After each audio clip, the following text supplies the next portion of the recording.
Random House Audio presents The Harvest of Grace by Cindy Woodsmall. Read for you by Cassandra Campbell. The Ada's House Novels. The story so far. In the hope of refuge, Kara Atwater Moore is a waitress in New York City. Kara's mother died when Kara was only 8, and she was abandoned by her alcoholic father. Now, at 28, she is being stalked by a man she knows from growing up in foster care. She escapes New York with her 7-year-old daughter Lori, whose father died when Lori was just a toddler. Following a diary Kara's mother left her, and sketchy memories from a childhood visit to her mother's relatives in Amish country, Kara arrives in Dry Lake, Pennsylvania. Exhausted and fearful of being followed, she and Lori seek shelter in a barn. She is discovered by Ephraim Mast, a 32-year-old single Amish man who works as a cabinet maker. To spare Kara from being separated from her daughter by social services, Ephraim takes them in and helps them, even though that creates serious problems for him with the Amish church leaders and community members. Ephraim's sister, Deborah, is engaged to Malin, the only child of Ada Stoltzfus, a 43-year-old widow. Malin disappears without explanation, leaving his mother and Deborah on their own. Ada takes both Deborah and Kara under her wing, inviting them to live with her in Hope Crossing. After Kara chooses to join the Old Order Amish church, Ephraim and she realize they want to build a life together. In The Bridge of Peace, Lena Kaufman is a 23-year-old Amish schoolteacher in Dry Lake who is sometimes mocked for having a birthmark that covers part of her face and neck. Her longtime friend and confidant, Gray Graber, is struggling in his relationship with his wife, Elsie. Because they've conceived 2 children, one who is missing part of an arm and one who was stillborn because of birth defects, Elsie avoids Gray out of fear that they can't have healthy children. Once Gray understands why she's shut him out, he insists they undergo medical tests to determine if there is a genetic reason they should not have more children. They do so, but before the results are revealed, Elsie dies on her parents' farm when a bull mauls her. Gray chooses to burn the envelope containing the test results without looking at them. His relationship with his longtime friend Lena develops, and they fall in love. Lena is a close friend of Deborah Mast and Kara Moore, and she frequently visits them at Ada's house, which has become an Amish tourist attraction because of their home-baked goods and their seasonal activities for families. Chapter 1. From her perch on the milking stool, Sylvia patted the cow's side and cooed to her, enjoying the warm softness of the cow's hide. "You're feeling better now, yeah?" Puffs of white vapor left her mouth when she spoke, and her fingers ached from the cold. The cow mooed gently as if answering her. Sylvia removed the cow milker from the cow's udder and sprayed udder care to prevent chafing and to ward off mastitis.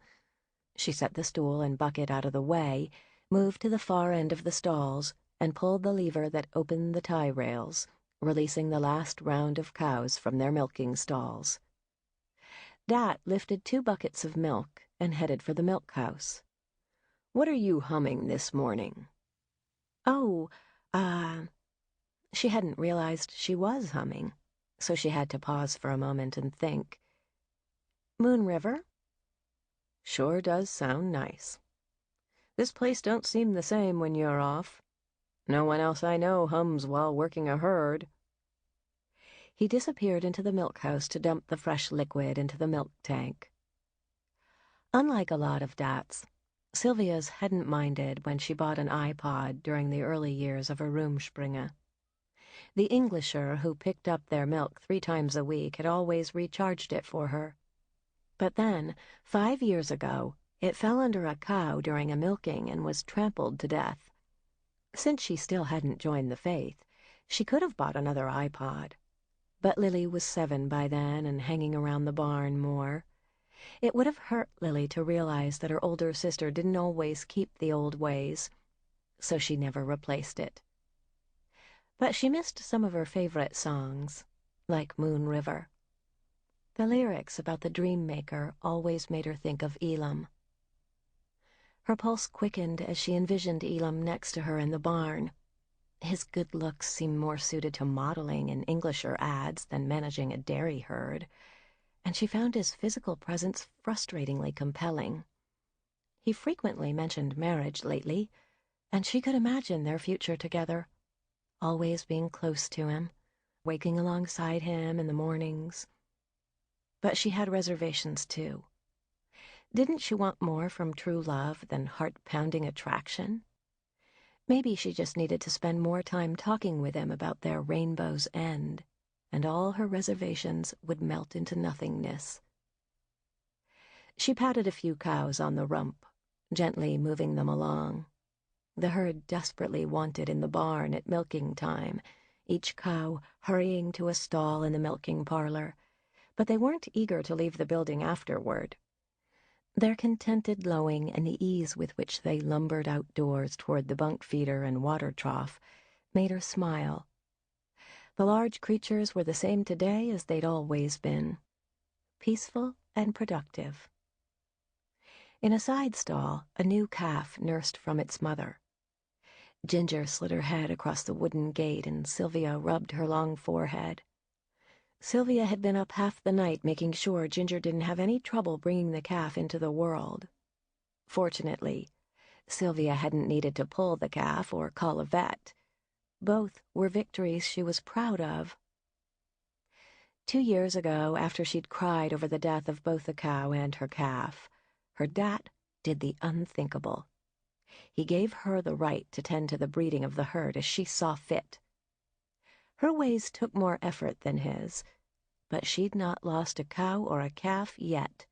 Milk production was up, and the overall health of the herd had improved. She had her grandpa's teachings to thank for that. Her dad returned from the milk house. "I bet you're thinking about Dottie Fisher." "Yeah.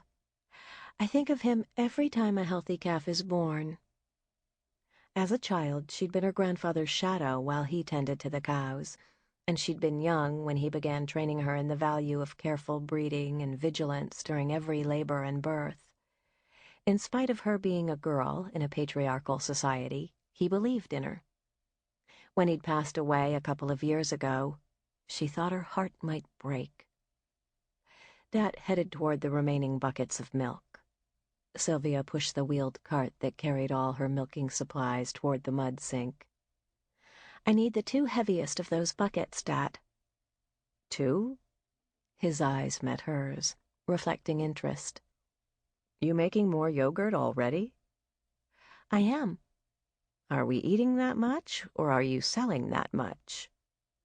He poured the white, frothy liquid into a sterilized milk can for her and securely tamped down the lid. "The answer to both is yes." It was rare to see a smile on Dad's face before breakfast, but he grinned broadly. "Sell is good, yeah?" "Yeah, it's a good thing." She pushed the supply cart into the milk house section of the barn and then returned to the parlor. "Dad, do you mind if I go to the house early? A bad dream woke Ruth up last night. I promised her that this morning I'd prove it was just a dream." He tossed a pitchfork into a wheelbarrow and went into the first stall. "Sure, go on." Sylvia abandoned her usual routine and climbed the haymow. After finding the mama cat's new hiding place for her kittens, she gently placed Ruth's favorite tabby into the inside pocket of her coat and then went back down the ladder. "Hey, Dad." He turned, and she pulled out the kitten, once again hinting at her ultimate goal, for Ruth to be allowed to keep this one inside the house when the little fur ball was a week or so older. A lopsided grin caused one side of his face to wrinkle, and she wondered what had made him so jovial this morning. "Just don't get me in trouble over it, and make sure Ruthie knows it can't stay inside." Barn cats tend to become mean once they get a little age on them. Sample complete. Ready to continue?